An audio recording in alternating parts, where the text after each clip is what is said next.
kita lanjutkan pengajian kita tentang nama-nama Allah yang terbaik, yaitu nama Allah Al-Khabir.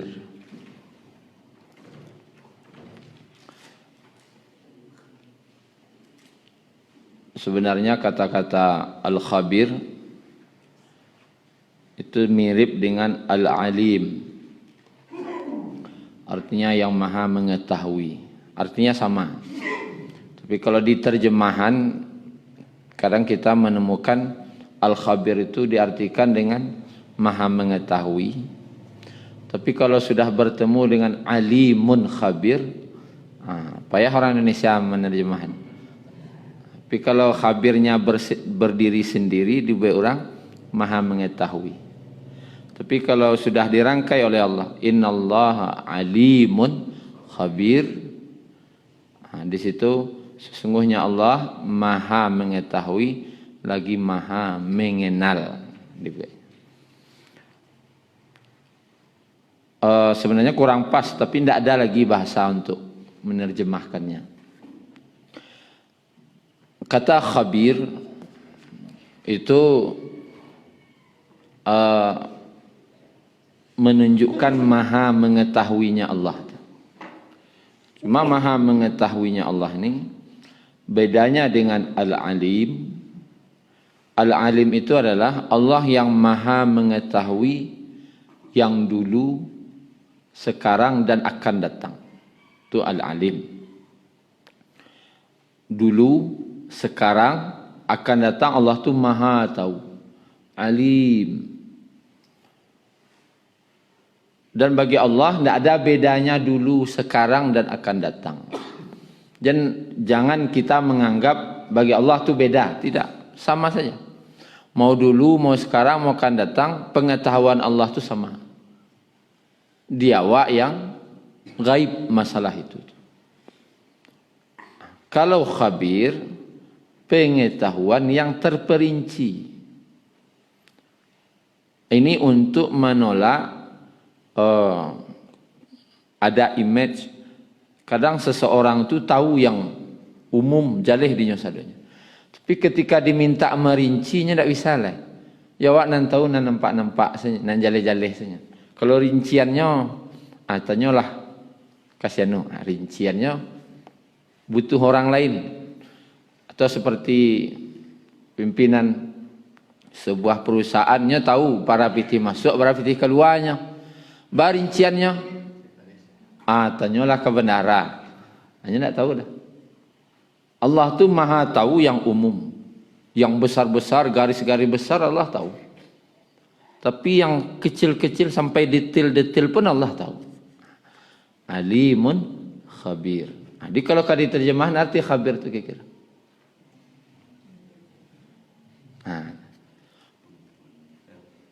Memiliki Allah yang maha mengetahui yang secara terperinci.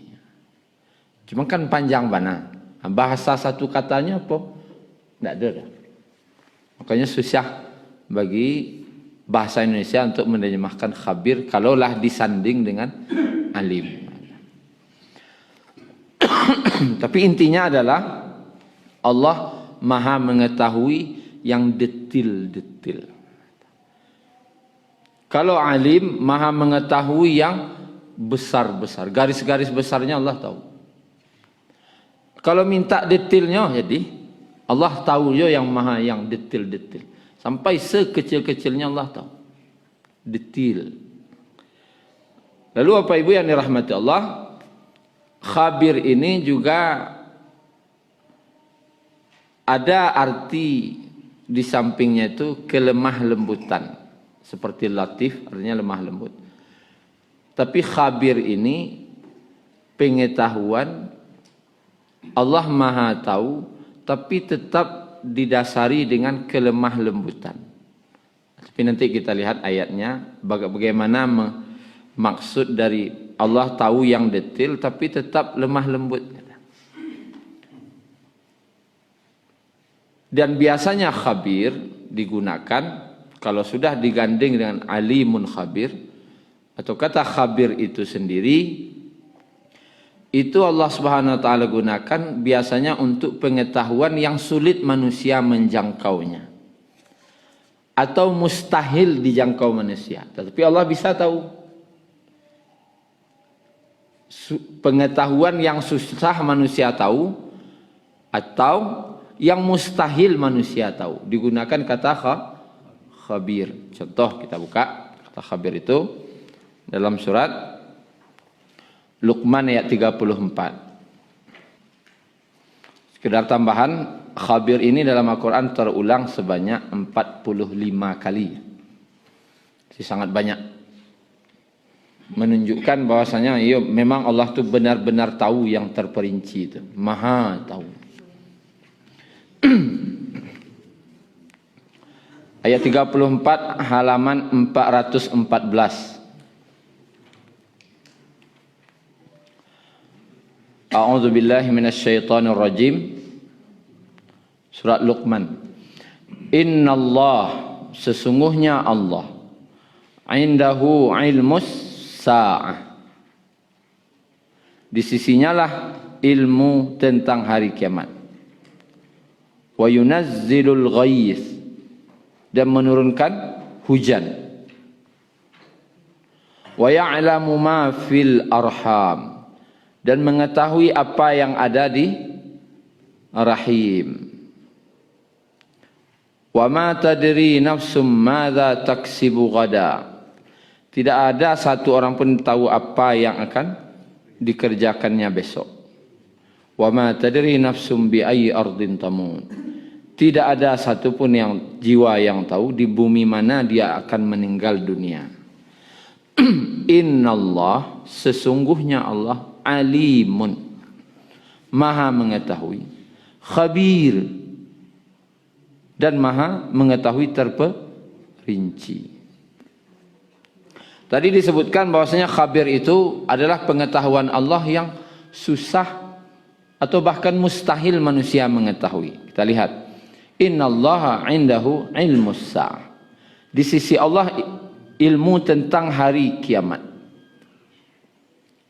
Ada manusia yang tahu bila ke kiamat?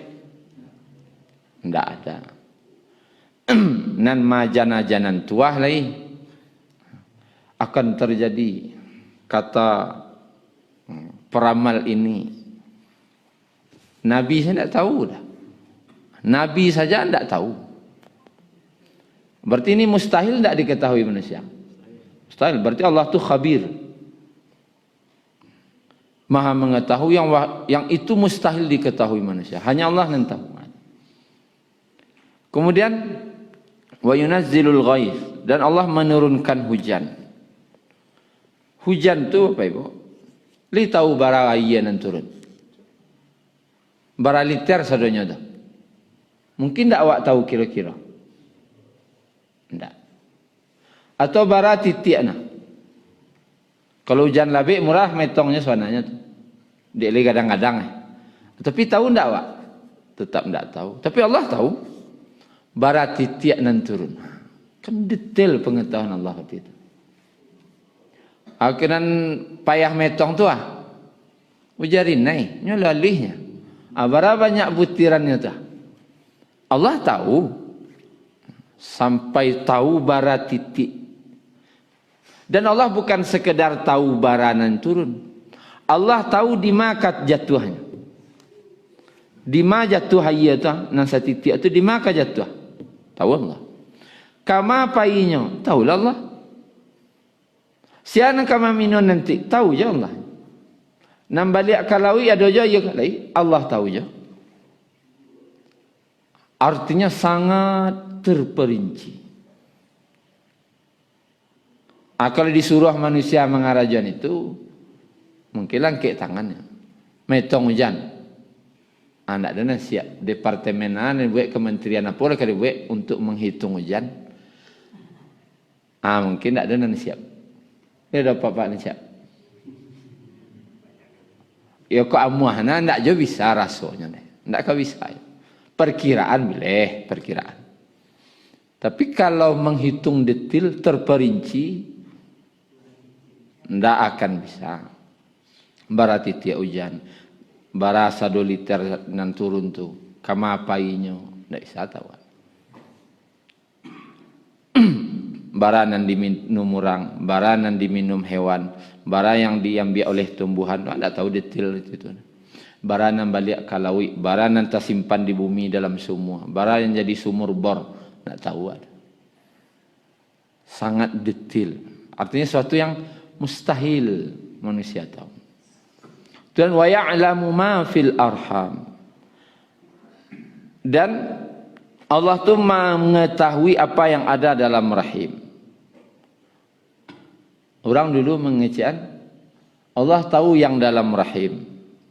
Ambo tahu lo bisa kini USG laki-laki atau perempuan. Berarti kanlah bisa manusia tahu caliakna layatnya. Oh. Kalau Allah mengecekan wa ya'lamu man berarti siapa orang nanti. Laki-laki go produksi go baru man bahasa. Tapi si ko man tak? Tidak ma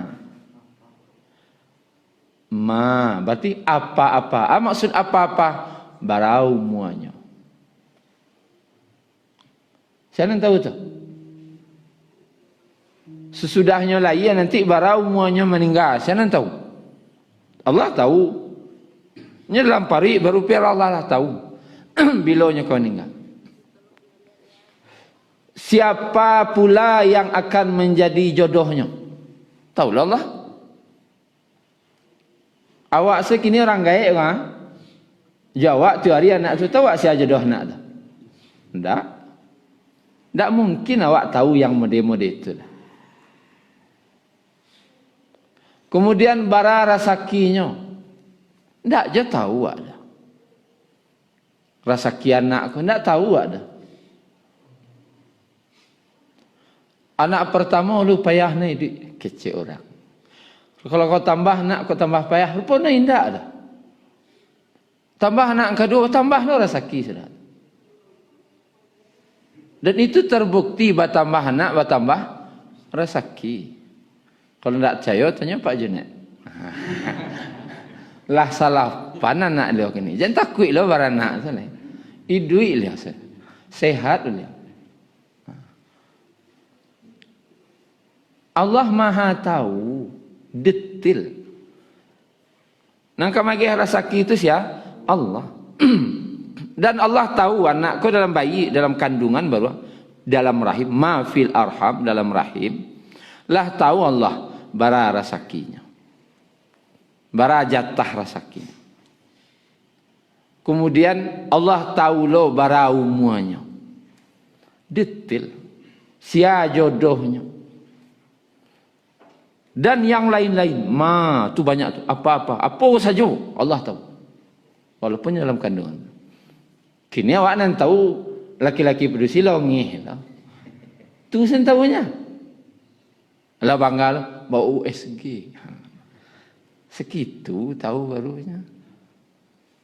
Laki-laki produksinya. Tapi itu ndak ayatnya dah. Kalau ayatnya wa ya'lamu man baru laki-laki produksi. Tapi kalau itu sadonya. Mustahil manusia tahu. Kemudian yang mustahil manusia tahu dengan kata Al-Khabir ini, wa ma tadri nafsum madza taksibu qadam. Tidak ada satu pun manusia yang jiwa yang tahu apa yang akan dikerjakannya besok. Yang kata jadi besok dia tahu. Berencana ya bisa. Berencana tapi memastian kata jadi besok tidak ada manusia berani dah. Berencana apa ke Padang yo. Berencana kapai kano iyo berencana. Berencana kapai ke Pantai Carocok siap berencana. Tapi nang kapai yo pastikah alun tahu. Makanya insya Allah. Kalau lah pasti pai insya Allah. Karena awak pun alun tahu. Nang pasti dia awak baru dia Allah alun tahu pasti. Dan itu mustahil. Mustahil bagi manusia tahu anang kata jadi biswa. Wa ma tadri nafsum bi ayyi ardin tamut. Dan tidak ada satu jiwa pun yang tahu di bumi mana dia akan meninggal dunia. Ah, tu tanya ambo apa ibu? Di mana meninggal Aisyah? Kan tak tahu ada dah. Di rumah ke, rumah sakit ke, rumah saji ke, tak tahu ada. Tapi Allah alimun khabir. Khabir. Sangat tahu Allah tentang. Terperinci lah. Jadi al-khabir itu pengetahuan yang terperinci, detail. Tentang apa saja Allah tahu, terperinci. Kemudian Bapak Ibu yang dirahmati Allah Subhanahu wa taala, ada kisah dinukilkan oleh seorang ulama, kejadian nyata ya. Waktu itu kan sebelum ada oto, orang haji dulu pakai unta. Dibawanya lah ibunya pergi untuk haji. Dan pulang dari haji, ibunya kok sakit. Sakit. Karena sakit, maka ibunya kok tentu banyak istirahat. Akhirnya tertinggal dari rombongan. Nah, dulu orang pergi haji kok rombongan. Kalau kini kloter. Tertinggal dari rombongan, nan anaknya kok ndak tak apa lo jalan pulang dah. Ya, coba lah awak pergi barang pasir tu, madok samosnya sadonya tu. Kemalah ke dia tu. Kompas ndak lo tu. Memang butuh penunjuk jalan. Maka cari-cari, rupanya tambah sesek. Tambah sesek. Sehingga bertemulah sebuah kemah di tengah padang pasir. Bersebut je orang tu. Maka diminta tolong. Ibu saya ni dalam keadaan sakit. Mungkin numpang di siko. Saban tambo merawat beliau. Mudah-mudahan sehat beliau. Kami lanjutkan perjalanan pulang. Kami tersesat. Jadi, cek orang yang punya kemah. Dirawatlah beliau di situ. Tidak sampai 1 jam dah. Ibunya meninggal di situ. Anan terucap oleh orang yang punya kemah. Wa ma tadri nafsum bi ai ardin tamut. Tak ada jiwa anan tahu di mana kamu meninggal aja. Rupanya pemantan tampik tu saja. Hanya kamu meninggal sekolah tampiknya di kemah lah. Ya, rupanya sasik itu pemantan satunya. Nan janjian yang Allah buat di kemah orang kau meninggalnya. Apa mantan saja. Tak sampai saja meninggal situ. Awak di mana meninggal tak tahu lu ada. Ada orang meninggal dalam perjalanan ke rumah sakit. Ada orang meninggal di rumah sakit. Ada sana mancang lah aja. Tu ayo. Ada orang sangat bercita-cita beliau nyebut kamu. Mbok kalau bisa mati yo di Makkah. Dan beliau buktikan, usahakan. Setiap bulan Ramadan tu umrah Ramadan tadi. Mbok tanya, "Bakok Pak Ji ingin meninggal di Makkah?" Rupanya amak beliau meninggal di Makkah. Dia ingin di Makkah loh. Alhamdulillah sampai kini alun joleh. Alat tiok saja tahun 80 orang lo payung haji umrah di bulan Ramadan haji ojo. Saja 80 kalau lama tu. Tiok tahun jangan. Sejak tahun 80, 81 atau 82 aja. Alun je meninggal begini, hidup je. Dia masih berniat, tak buka bilik Makkah Madinah, so, amu kau ilu balik. Dan awak tak tahu. Ada orang, sekali itu pergi baru ke Makkah, meninggal je situ. Ada je. Jadi itu hal perkara yang gaib, yang mustahil manusia tahu. Kemudian kita lanjutkan, Al-Hujurat. Ayat 13. Surat yang ke-49 halaman 517. 517 ayat 13. Ayat ini sudah populer. Ya ayuhan nas wahai manusia, inna khalaqnakum min dzakarin wa unsa. Sesungguhnya kami telah menciptakan kamu dari laki-laki dan perempuan.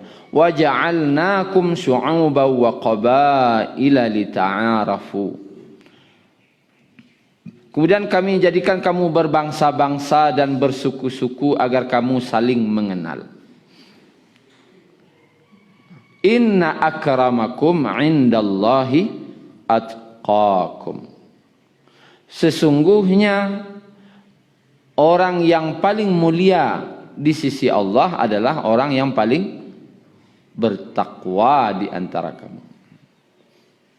Siapa yang paling mulia? Yang paling bertakwa. Innallaha alimun khabir. Sungguhnya Allah maha mengetahui. Di sekolah dibuatnya maha teliti. Bedanya yang tadi maha mengenal. Kalau maha teliti. Di sini yang menjadi garisnya adalah takwa. Sungguhnya yang paling mulia di antara kamu di sisi Allah adalah yang paling bertakwa. Asyanan tahu kadar takwa. Mustahil wak tahu. Sianu tu imannya sekian, ndak tahu. Kadar tu takwa tidak tu, ndak do nan tahu. Nan tahu awak paling tanda-tanda. Ko tanda-tanda orang bertakwa. Ciri-ciri orang dari ciri-ciri awak tahu. Tapi barakah kadarnya? Itu tidak tahu. Makanya dalam agama Islam ada namanya ujian, musibah. Musibah kejadian yang menimpa seseorang yang orang itu tidak senang. Musibah itu artinya apa, Ibu? Wah, anggap kau batu ditembakan, dilempar, dipidiakan yang pas kenaikan yang itu artinya musibah. Memidiak pas yang dipidiak itu kanai.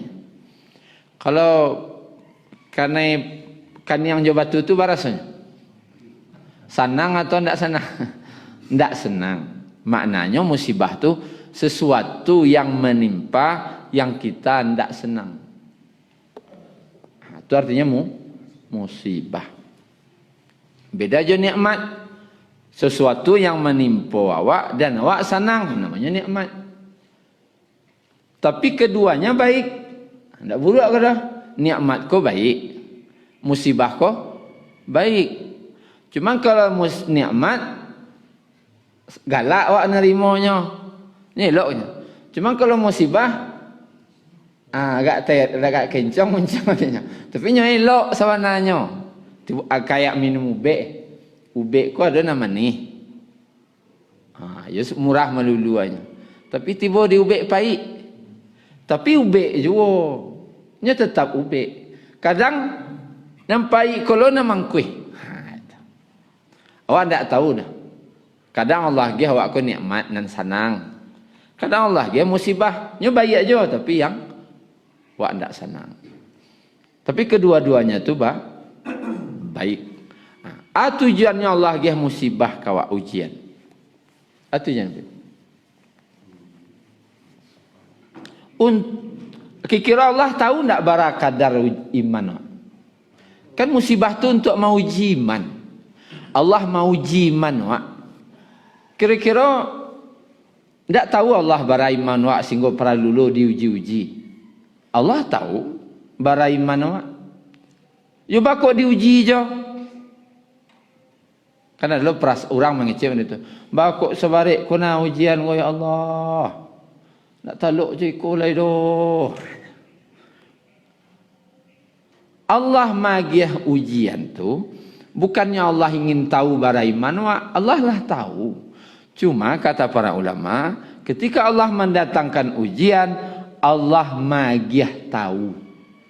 Bukan ingin tahu, tapi magiah tahu bara iman wa. Wah, dege ujian.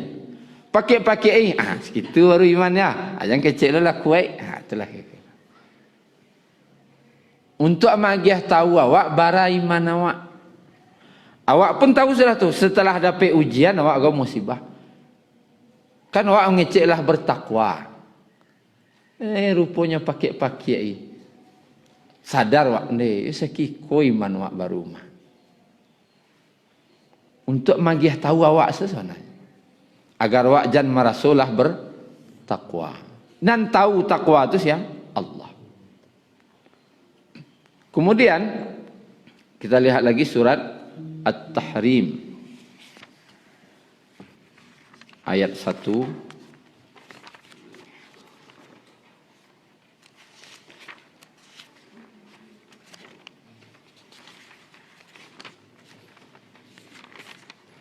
Sebelum surat Al-Muluk,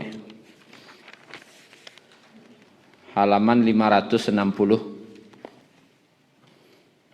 ayat 3.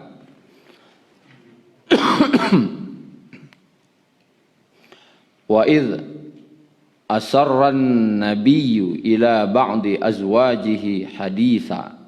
Dan ingatlah ketika secara rahasia Nabi membicarakan suatu peristiwa kepada salah seorang istrinya.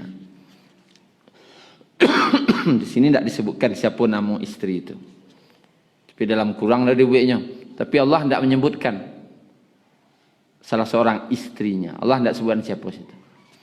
Falamma naba'at bihi wa azharahu Allahu alaihi. Lalu dia menceritakan peristiwa itu kepada salah seorang istrinya dan Allah memberitahukan peristiwa itu kepada Nabi. Lalu Nabi memberitahukan kepada istrinya sebagian dan menyembunyikannya sebagian. Arafa ba'dahu wa a'rada anhu an ba'd. Falamma naba'aha bihi qalat man amba'aka hadha. Maka istri beliau berkata, siapa yang telah memberitahukan hal ini kepadamu? Qala naba'aniyal alimul khabir. Yang memberitahukan kepadaku adalah Allah yang maha mengetahui lagi maha khabir, yang maha teliti. Perlu catatan Bapak Ibu, dalam kurung nama-nama ini dalam Al-Quran tidak ada. Siapa namanya tidak Allah sebutkan. Tidak Allah sebutkan siapa nama istri itu, tidak ada. Allah tidak sebutkan. Tapi Allah itu khabir, maha tahu, teliti. Tapi Allah tetap, kan tadi kelemah lembutannya. Alim, maha tahu, khabir, dan Allah maha tahu, tapi tetap ada hubungannya dengan kelemah lembutan. Walaupun Allah tahu siapa istri Nabi tadi itu, tapi karena itu menyangkut rumah tangga Nabi, aku kan istilahnya ruang lingkup rumah tangga orang. Rumah tangga Nabi lah. Maka Allah tidak sebutkan siapa istrinya. Karena kalau disebut nama istri Nabi, kau membuka aib Nabi namanya. Sedangkan ikut pembicaraan dalam bilik namanya. Tidak pembicaraan di luar. Berarti Allah tu tetap mengedepankan kesopanan. Walaupun dia tahu. Detail tahu Allah. Tapi dia ikut masalah bilik orang. Tak mahu Nabi, tak mahu Allah menyebutkan detail tu lah. Kuadab. Kejadiannya adalah dalam hadis Bukhari disebutkan ada istri Nabi ko namanya Zainab binti Jahsy radhiyallahu anha. Inyo ko orang kayo pemurah.